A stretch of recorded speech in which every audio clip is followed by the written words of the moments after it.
Chers frères en Christ, écoutons la parole du Seigneur tirée aujourd'hui du livre saint, l'Évangile selon Saint Pierre, 1, chapitre 2, versets 9 à 21. Nous lisons: Vous, au contraire, vous êtes une race élue, un sacerdoce royal, une nation sainte, un peuple acquis, afin que vous annonciez les vertus de celui qui vous a appelé des ténèbres à son admirable lumière. Vous qui autrefois n'étiez pas un peuple et qui maintenant êtes le peuple de Dieu. Vous qui n'aviez pas obtenu miséricorde et qui maintenant avez obtenu miséricorde. Bien-aimés, je vous exhorte, comme étrangers et voyageurs sur terre, à vous abstenir des convoitises charnelles qui font la guerre à l'âme. Ayez au milieu des païens une bonne conduite, afin que, là même où ils vous calomnient comme si vous étiez des malfaiteurs, ils remarquent vos bonnes œuvres et glorifient Dieu au jour où il les visitera. Soyez soumis, à cause du Seigneur, à toute autorité établie parmi les hommes, soit au roi comme souverain, soit au gouverneur comme envoyé par lui pour punir les malfaiteurs et pour approuver les gens de bien. Car c'est la volonté de Dieu qu'en pratiquant le bien, vous réduisiez au silence les hommes ignorants et insensés, étant libres, sans faire de la liberté une voile qui couvre la méchanceté, mais agissant comme des serviteurs de Dieu. Honorez tout le monde, aimez vos frères, craignez Dieu, honorez le roi. Serviteurs, soyez soumis en toute crainte à vos maîtres, non seulement à ceux qui sont bons et doux, mais aussi à ceux qui sont d'un caractère difficile. Car c'est une grâce que de supporter des afflictions par motif de conscience envers Dieu quand on souffre injustement. En effet, quelle gloire y a-t-il à supporter de mauvais traitements pour avoir commis des fautes? Mais si vous supportez la souffrance lorsque vous faites ce qui est bien, c'est une grâce devant Dieu. Et c'est à cela que vous avez été appelés, parce que Christ aussi a souffert pour vous, vous laissant un exemple afin que vous suiviez cette trace. L'heure est sèche, la parole de Dieu demeure éternelle. Amen. Éternel notre Dieu, nous venons d'écouter ta parole telle qu'elle est écrite dans ton livre saint. Elle n'est pas suffisamment claire dans notre esprit. C'est pour ça que nous demandons que tu envoies ton Saint-Esprit sur celui que tu as choisi ce jour afin qu'il nous la fasse comprendre selon ta volonté.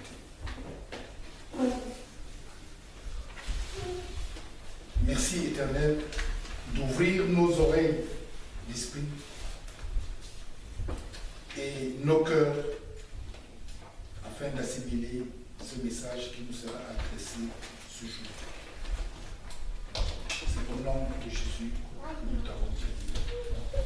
Amen.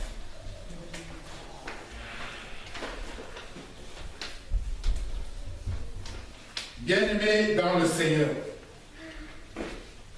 que la grâce et la paix vous soient multipliées par la connaissance de Dieu et de Jésus-Christ, notre Seigneur. Amen.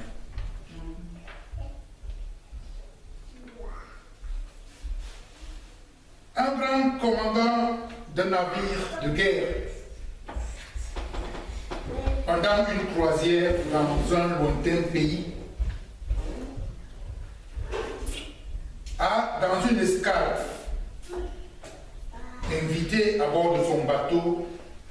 les dignitaires d'une ville.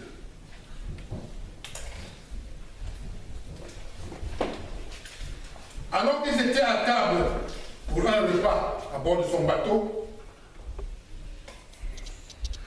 il joignit ses mains et invita ses convives à rendre grâce à Dieu pour le repas. C'est alors qu'un des convives lui demande, très étonné: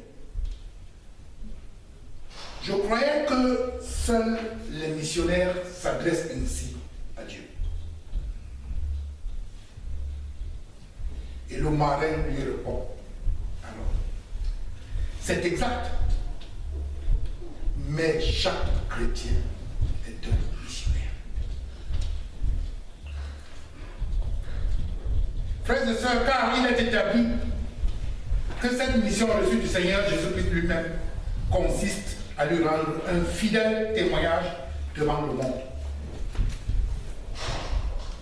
Dans Actes des Apôtres, au chapitre 1, verset 8, il dit: vous serez mes témoins à Jérusalem, dans la Judée, dans la Samarie et jusqu'aux extrémités de la terre. Cette mission, transmise aux disciples par le Seigneur lui-même il y a 2000 ans, est aujourd'hui la nôtre. Mais, en fait, en quoi consiste cette mission? La question pourrait nous être posée aujourd'hui: c'est quoi être témoin de notre Seigneur Jésus-Christ? Car il s'agit bien ici de Jésus-Christ, du témoignage de Jésus-Christ. Aujourd'hui, quantité de personnes se disent témoins du Père, de celui qu'ils ne reconnaissent même pas comme Seigneur et Sauveur, et qui pourtant est l'ordonnateur de cette mission. Vous pouvez être témoin de quelqu'un que vous ne connaissez pas.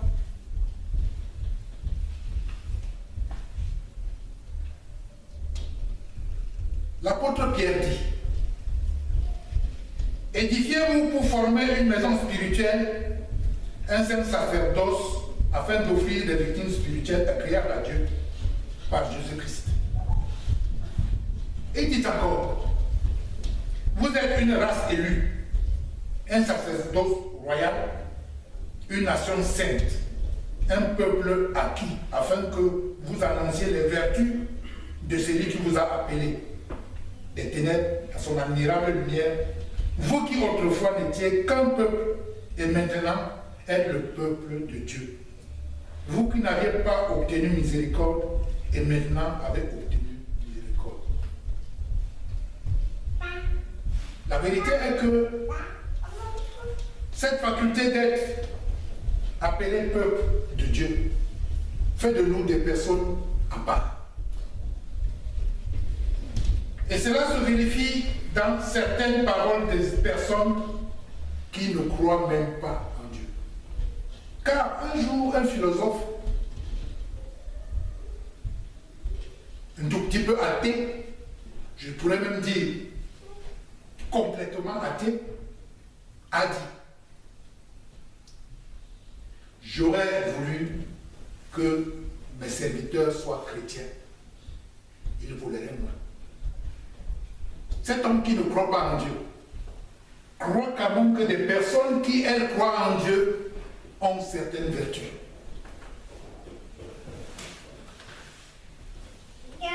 La mission qui nous est confiée aujourd'hui,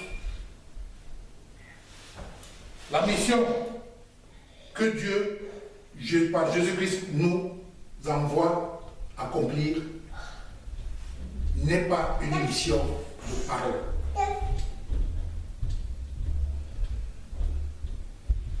Cette mission ne consiste pas à raconter des choses, mais à les vivre.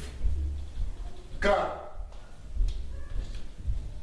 puisque vous avez été appelés,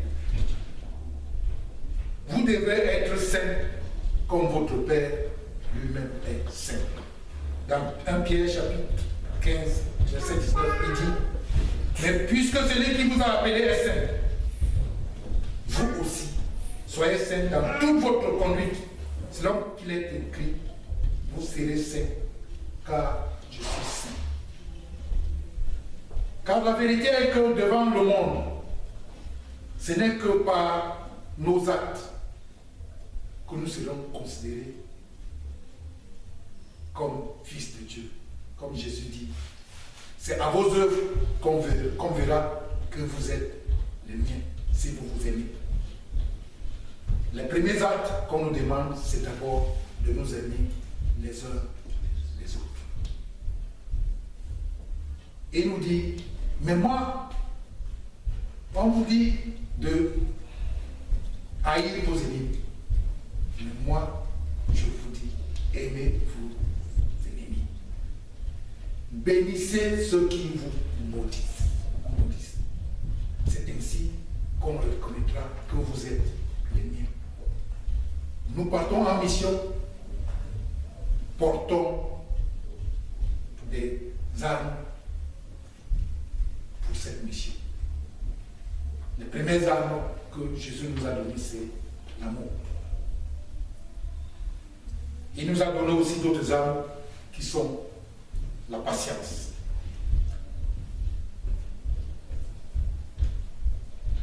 Il nous dit par l'apôtre Pierre, je vous exhorte comme étrangers et voyageurs sur la terre à vous abstenir de convoitises charnelles qui font la guerre à l'âme, d'avoir au milieu des païens une bonne conduite, afin qu'ils remarquent vos bonnes œuvres et glorifient Dieu. Il nous invite également à la soumission à cause du Seigneur, à toute autorité établie par les hommes.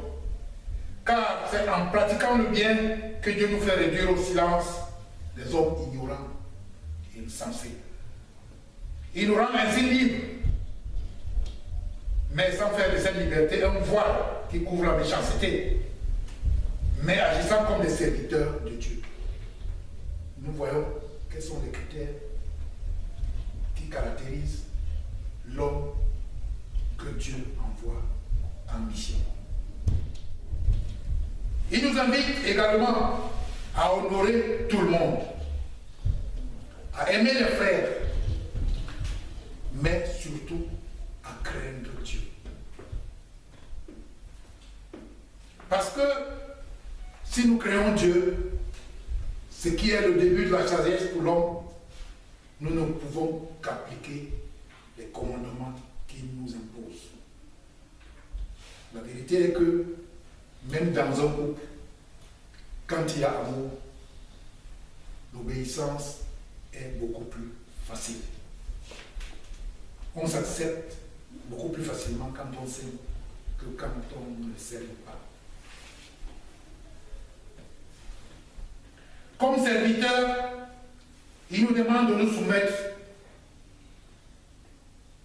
sans crainte à nos maîtres, à tous nos maîtres. Pas seulement ceux qui sont bons envers nous, mais aussi et surtout envers ceux-là même qui nous maltraitent.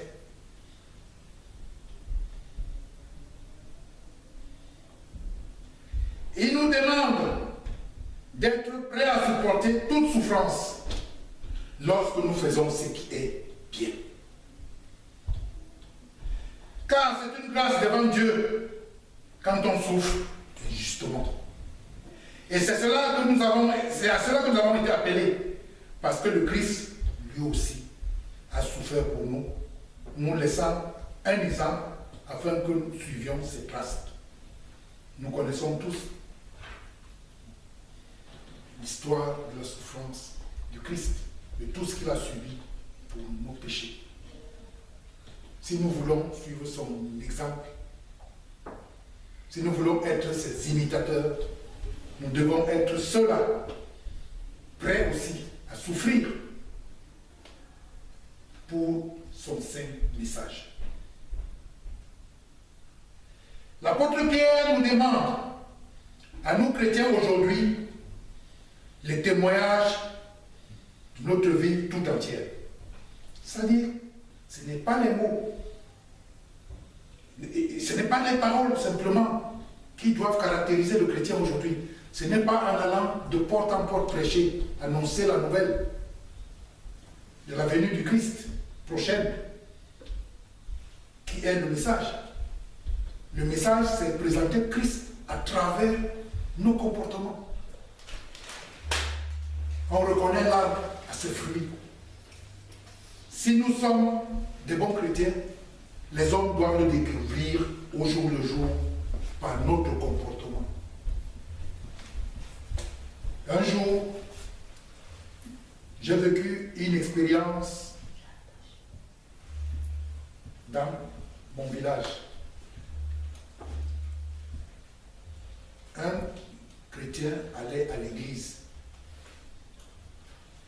Il allait à l'église et un de ses voisins lui a demandé s'il pouvait lui aussi être inscrit dans sa communauté. Et quelles étaient les conditions pour y être accueilli. Le chrétien lui a dit simplement, tu viens simplement, et comme nous sommes actuellement en période de session, tu peux venir demain, je vais avec toi, je te présenterai à la communauté et on te prendra en charge. Le lendemain, ce chrétien a amené cet homme et sa femme, parce que cet homme a amené sa femme ce jour-là pour être inscrit dans sa communauté. Et nous savons tous comment ça se passe chez nous, que quand tu veux être inscrit, surtout si tu sors d'autres communautés, on te présente à la session et les anciens d'église te posent des questions. On lui a posé des questions.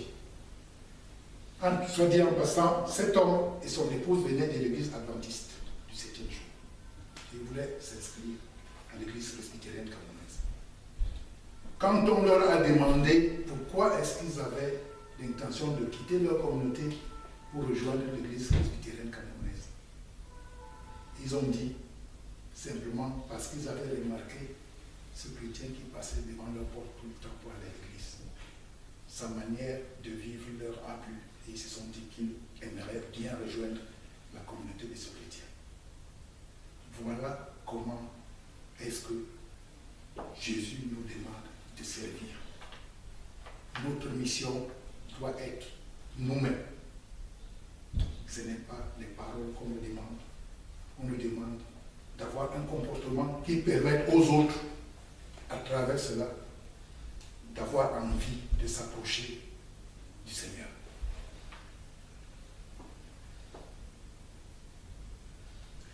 Le Christ, plus que des enseignements, c'est le Christ vivant que nous devons montrer tout le temps. C'est un christianisme en action qui nous est demandé.